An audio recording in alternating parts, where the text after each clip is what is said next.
You're listening to The Riff, a podcast by North Point Church. There's a lot more to the Christian journey than what can be presented in a 30-minute time slot from a stage on Sunday morning. Our host and lead pastor, Jeremy Johnson, highlights the vision of North Point Church and the Christian journey through stories, interviews, and unfiltered faith ramblings. We hope the conversations will help you engage in how faith interacts with your life. I think we're ready. Let's go for it. Thanks again for joining an episode of The Riff, and I just assumed you had done it previously, so if you are first time, you picked a great one to listen. If you're listening to this on the week that we're dropping this, you're getting ready for Thanksgiving, and you probably have some tough conversations or challenging maybe personalities that you're going to be forced to share some space with that you haven't been in the room with for a while.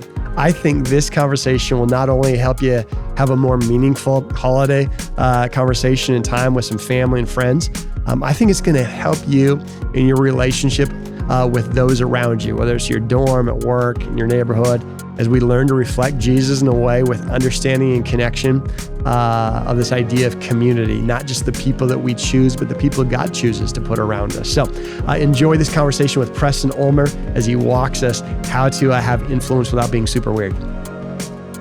Well, welcome to another episode of The Riff, and I'm excited to be able to introduce my friend Preston. Many of you might know Preston if you've been around North Point for any length of time. But Preston Ulmer, welcome to The Riff. How nervous are you? Scale of 1 to 10, I'm an 8. But well, it makes sense. I'm nervous. Is quite a platform. I'm nervous, yes. But I'm always nervous around you. I'm like, what's he going to say? How am I going to respond? That's fair. Yeah, okay, thanks. That's fair. Well, let's keep you at about an 8. And tell us a little bit about who you are, your family, Sitch, as the kids say. Okay. So who's the Ulmers? We've lived in Missouri for 2.5 years. Okay. We were church planters in Denver, Colorado before that. Lisa's my wife. All right. Got 2 daughters, Piper and Brennan. Piper turns 9 this month, and Brennan is still 6. So Piper is still 8 until she turns 9. So that's what we tell her. Not growing up too fast. And then, we love North Point. We're North Pointers. Now, I feel like you have Polly. Is Polly in the family? Yes. You got some animals? In Denver, we would introduce our dogs as kids, but Missouri's a little different. But since you asked, okay. Yeah, I did. Polly is our sweet little youngest dog. Diggory is our oldest. Diggory. Forgettable. We call him Diggs. Yeah. Yeah. And he just eats everything still. That's awesome. And Polly is a cuddle, like she's a lap dog. So that's the Ulmer family. That's the Ulmer family, yeah. I dig it. Well, tell us a little bit about your journey. We're going to talk a little bit about the book you're going to see in our show notes today.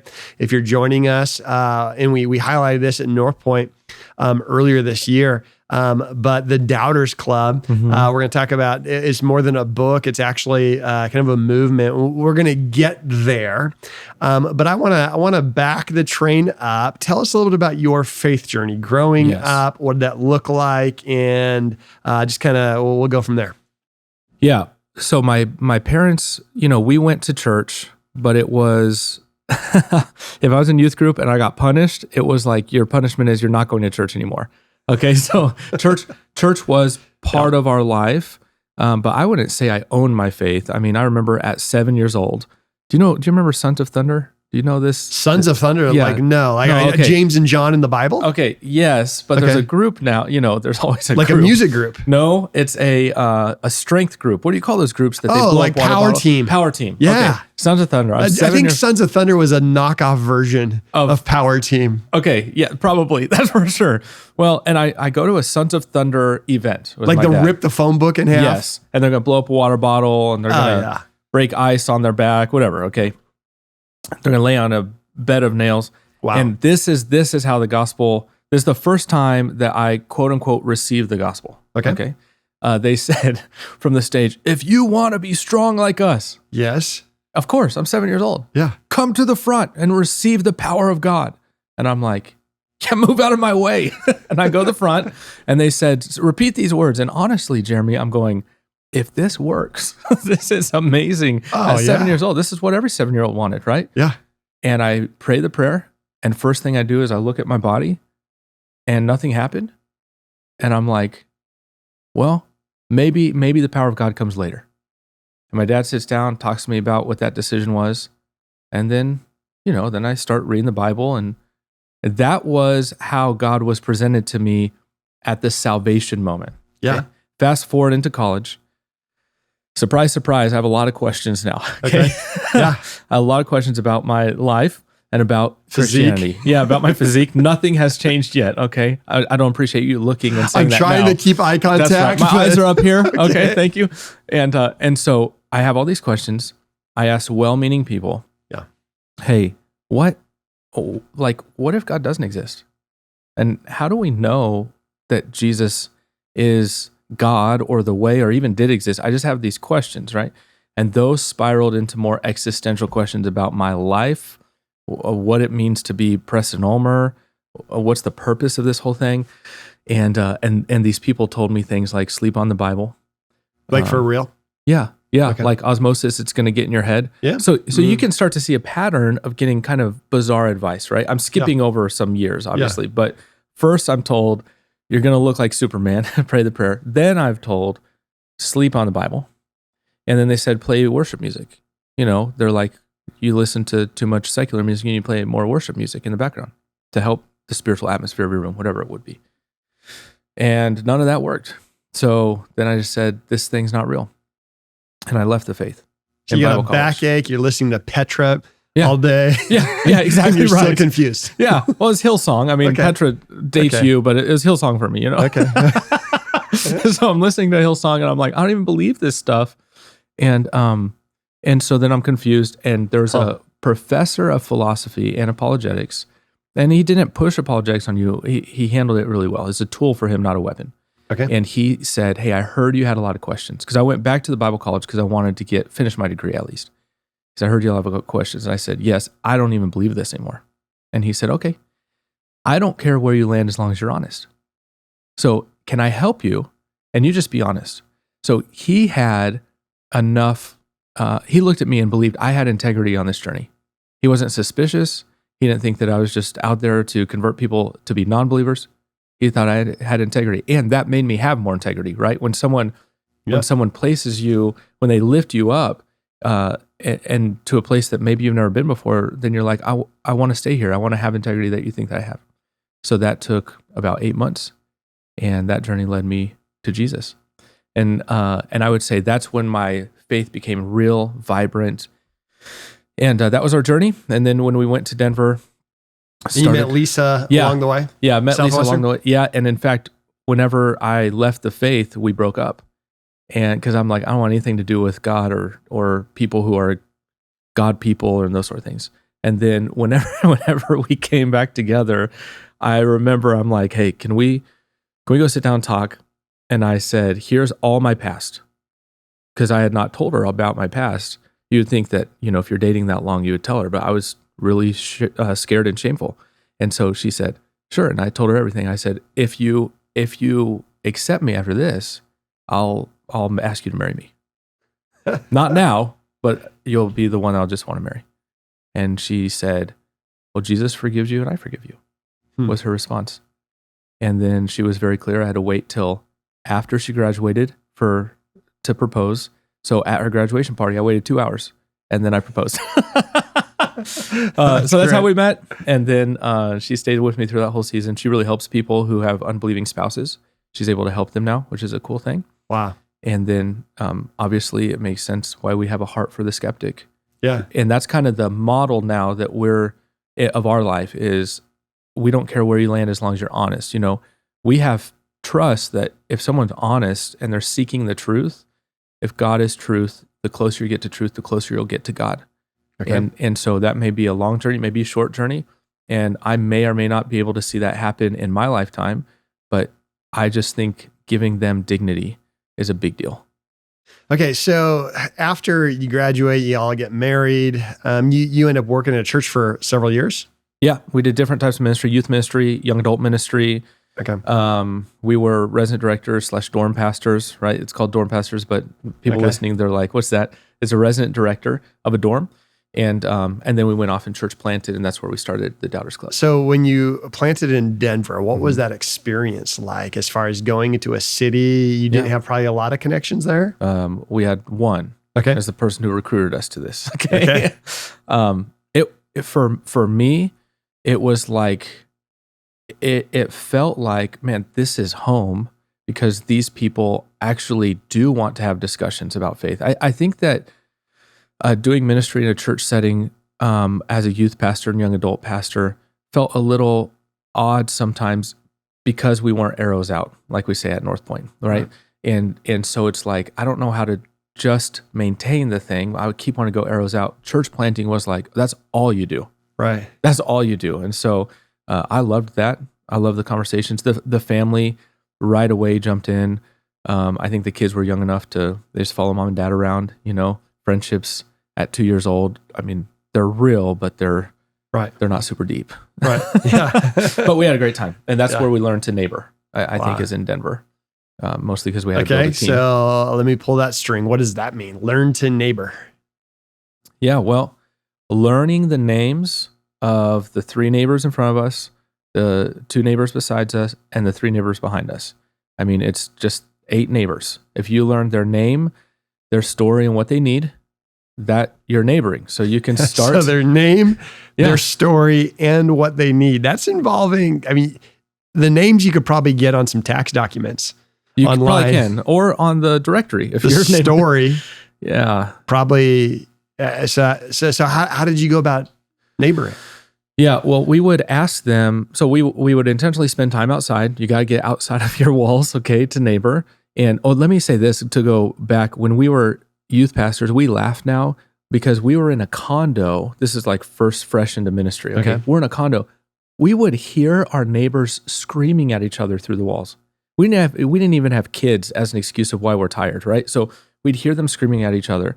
We lived in an apartment before as young adult pastors where a guy got stabbed in front of our apartment and blood trail went down to the curb. And I watched the ambulance pull up and I'm like, that's really bad, from the other side of the door. And I didn't learn any of their names.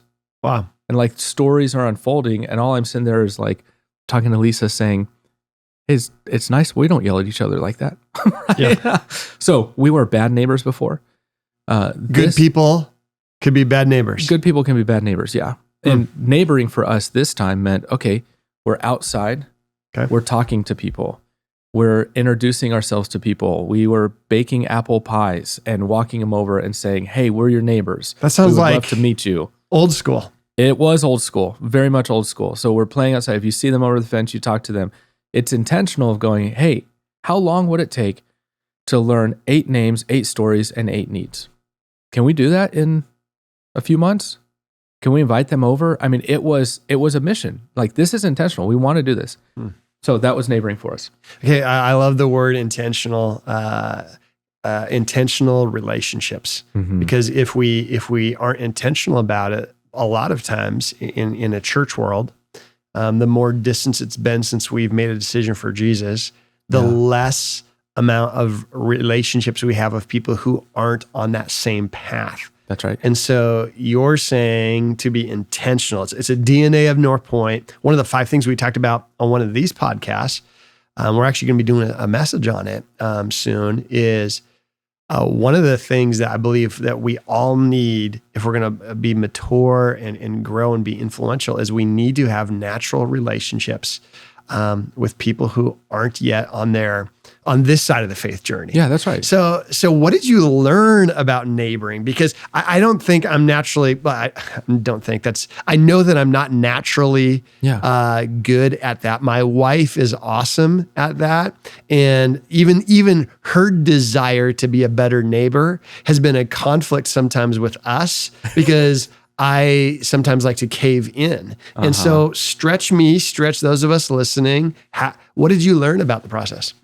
Well, it's not natural for me. Again, like I said, it's, you said cave in. I'm like, I want to go in my cave. You know, I just want to stay here. Yeah. So we learned it has to be, you have to have a conviction that this is the way we should live. And it is more enriching this way. And you believe you got that from Scripture? I do. Yeah. I believe when we went into church planning, we leaned really hard into, okay, how did Jesus build his church? Yeah. Right? Now, everyone has quotes, scripture that they'll quote on that, and the gates of hell will not prevail. We believe all that, but we're like, how did he do it? Like, what did he do? And it was all relationship. And not as a cliche. I mean, it was just everything he did was so intentional. He gave himself margin when he had a plan during the day. And usually that margin was sacred because people would interrupt his plan. And he was looking forward to that. He gave himself intentional relationships. And in those intentional relationships, he goes, we're going somewhere. So we just started to notice all this stuff's happening. So we're going, okay, we got to give ourselves margin. If I'm a bad neighbor when I'm in a hurry, right? Because then I'm pulling out of the driveway really fast. I'm hoping I don't spill my coffee on myself. And then I see someone getting in the car with their kid. I don't even have time to roll down the window and say, hey, Rick, how you doing? Have a great day at school today to their kid, right? I don't have time to do that because they're always in a hurry. And so we got to slow down and create margin. And then for us, it's very inconvenient. Being a neighbor is inconvenient to my schedule if I'm like, I can't wait to get on the couch and watch Netflix. I can't wait till the kids go to bed and finally breathe a little. What that does in our mind is it makes the end goal rest and relaxation, which is really not rest and relaxation, right? It's just we're pointing towards ourselves and we're zoning out is what that is. And so if the end goal becomes rest and relaxation, we can actually do that with people and invite them into that process. And so for us, it was like, okay, what's the end goal for the day? What's the end goal for the week? Where are we moving towards? Wow. And we're moving towards time with people, time with God, time with the family. Yeah, all those things are intentional. And so that's how we built that out. Well, I've had opportunity to meet a few people in Springfield who aren't, they would not say that they're followers of Jesus. And we've met them just through outside of North Point stuff who happen to live in your neighborhood. And in both situations, they knew you. You were the connection.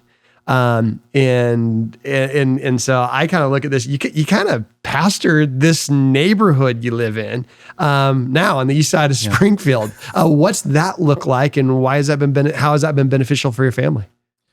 Well, our family loves it because it's authentic community. Okay, so it's like when the kids are playing, we're gonna sit in the driveway and watch them play.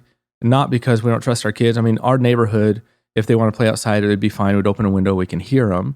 But because we want to wait for other parents to come out and talk to them. So it's pretty common, seriously, about 3 or 4 days a week, that if we don't want to do that, we have to get in the garage, turn the car off, shut the garage door, because otherwise there's people out.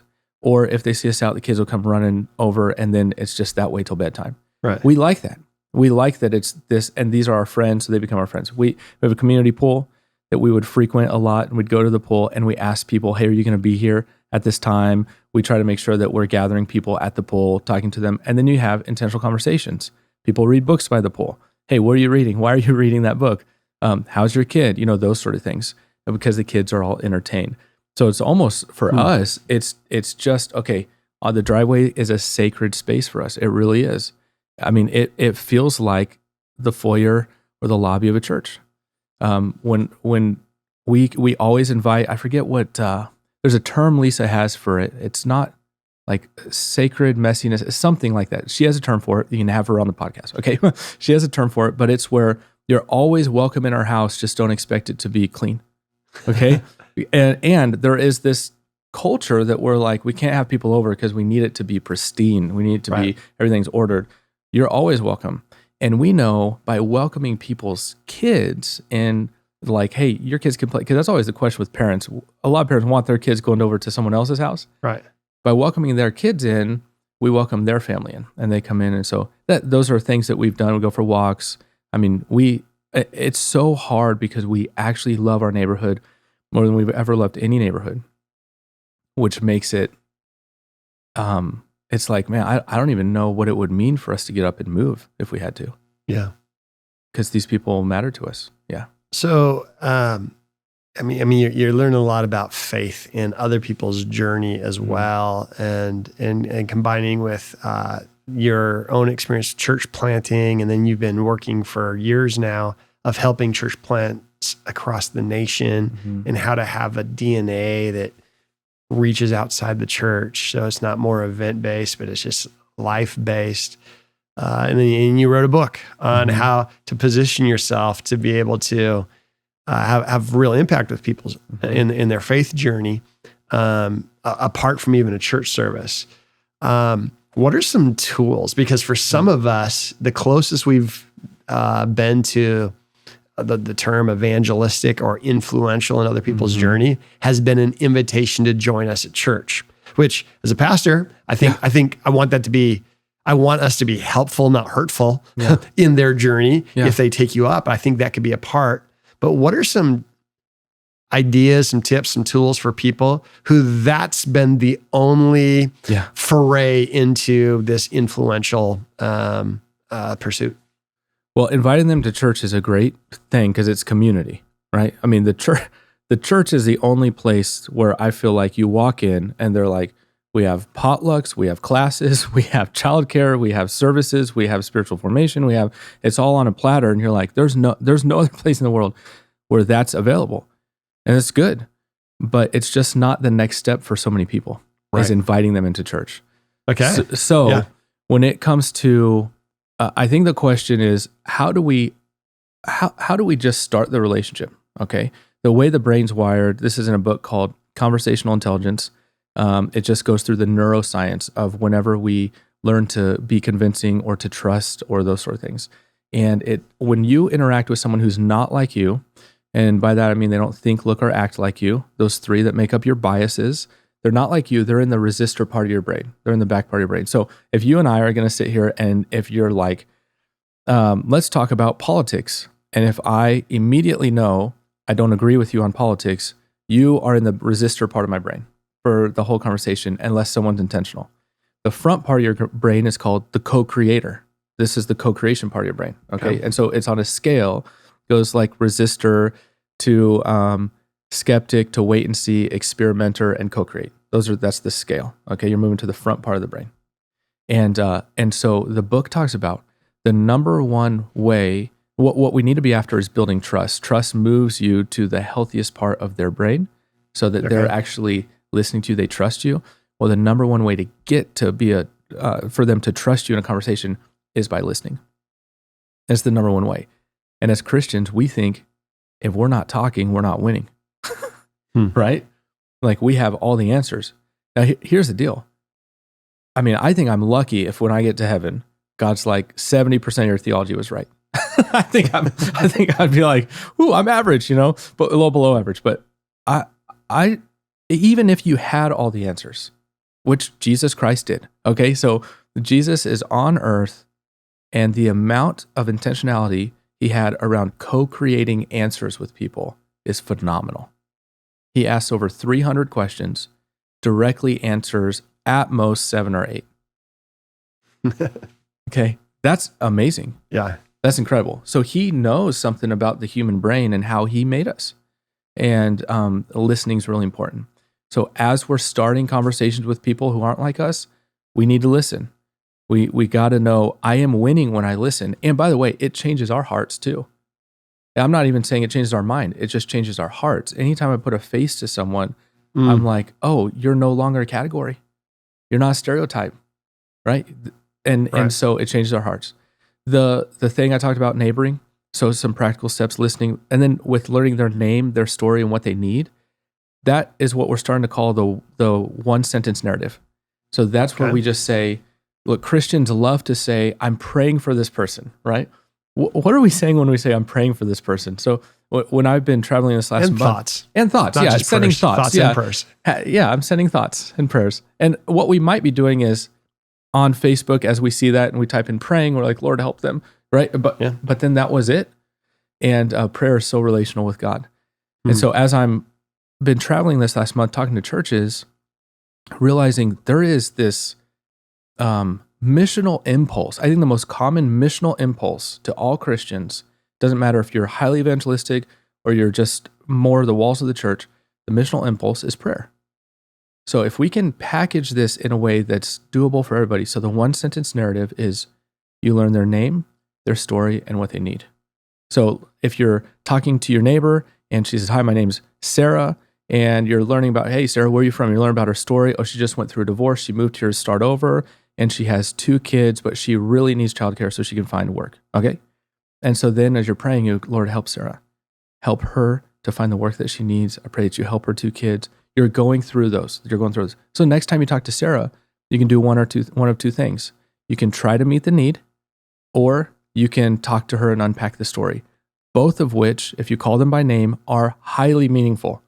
If someone calls you by name and asks you about the last time you talked, that they've been thinking about it, it changes the game. I mean, like, do you take notes on this? Does this become a journal, a prayer journal? Yeah. I mean, yeah. So you get home, very write intentional. it down. Yeah. When we were church planning, Lisa would go home and she would write it down. She just writes it down and puts it on the fridge. Okay, this is this person's name.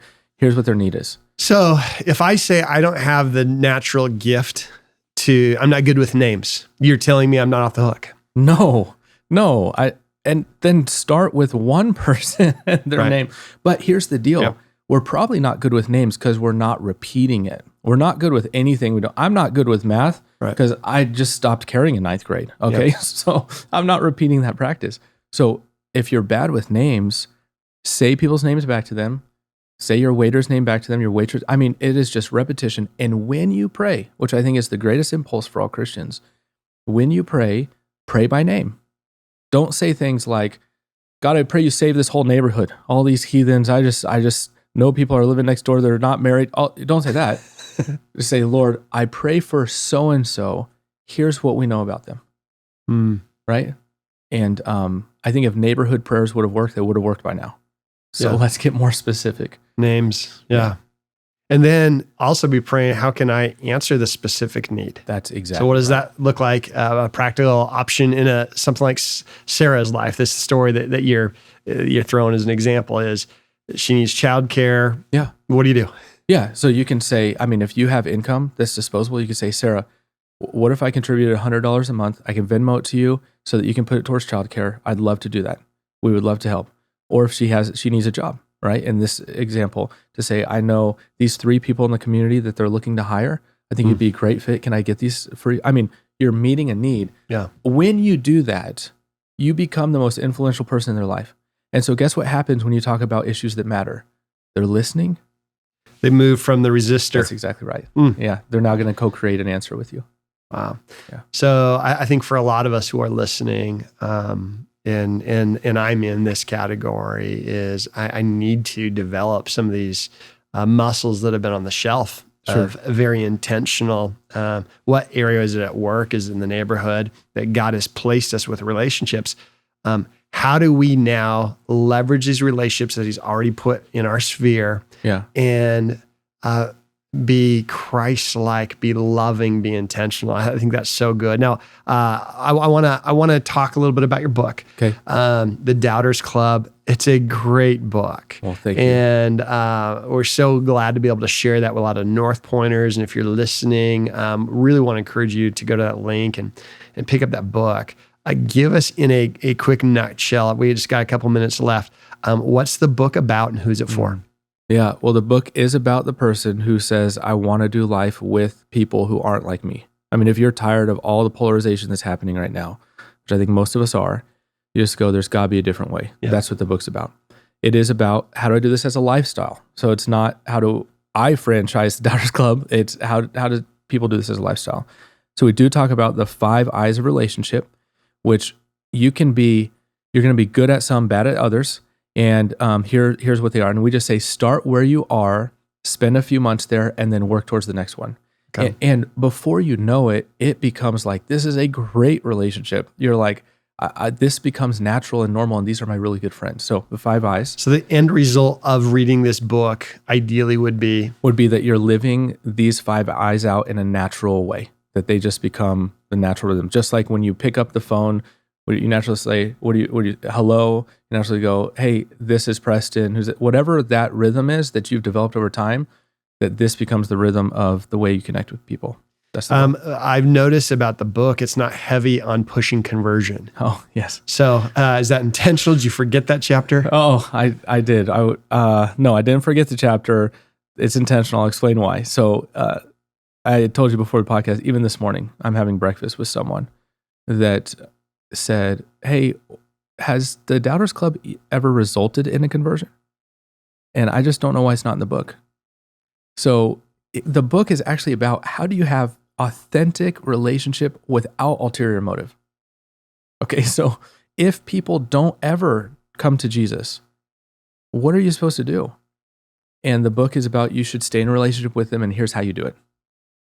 So it actually kind of pushes the envelope on that narrative that we are friends so that we can convert the world. And it's going, actually, that's not why we're friends. We are friends because Jesus told us to love each other. We are friends because the image of God is within this person, and they deserve the dignity of friendship. We're friends because I need to grow, and they have what I need to grow. I mean, I can go on and on and on. Conversion is not an ulterior motive. Now, I would love for everyone to know God. Yeah. I would love for that to happen and to follow Jesus. But I just know majority of the time, my conversations don't end that way. But I really want authentic relationship.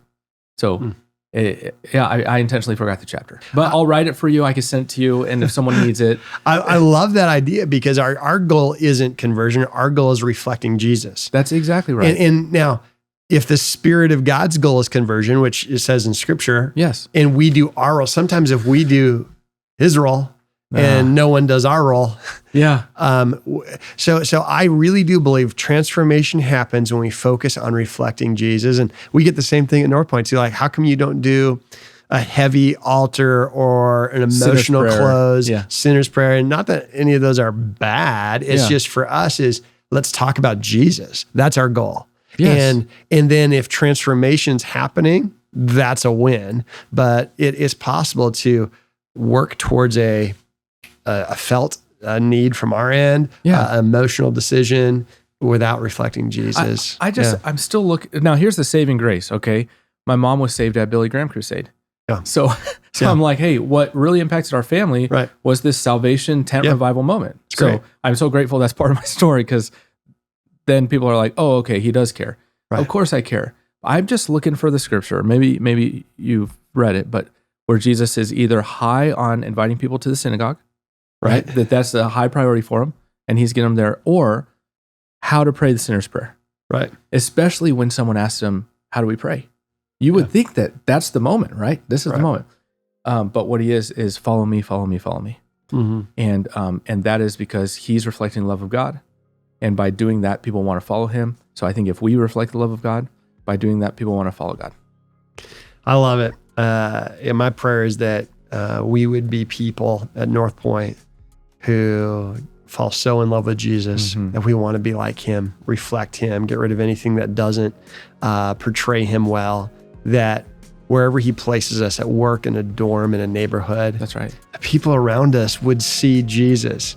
And then we trust what God will do with those results. So I'm so thankful for you, your family, what you're doing. One of my favorite things is your wife plays keyboard. And so sometimes I'll see your daughters on Sunday. They love it. In a room as we get ready to go and speak. And that's some of my favorite times. But we love your family. We love what you're doing. I encourage North Pointers to get the book. And honestly, I feel like some of those prayers are working, man. I mean, like I've been looking at some of those biceps. Oh, well, thank you.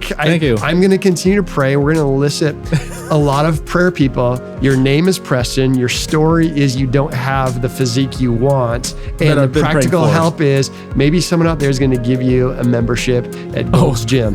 And we're going to meet your need that way. And we're going to fulfill those dreams of 7-year-old Preston. Pray. Yes. Hey, thanks so much for joining the Riff. Always good to have you. And you're welcome to come back anytime, Preston Ulmer. Thanks so much. Bye.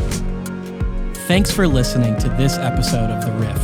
Submit a question for the podcast at northpointchurch.tv/podcast. We'll have a brand new episode every week, wherever you find podcasts.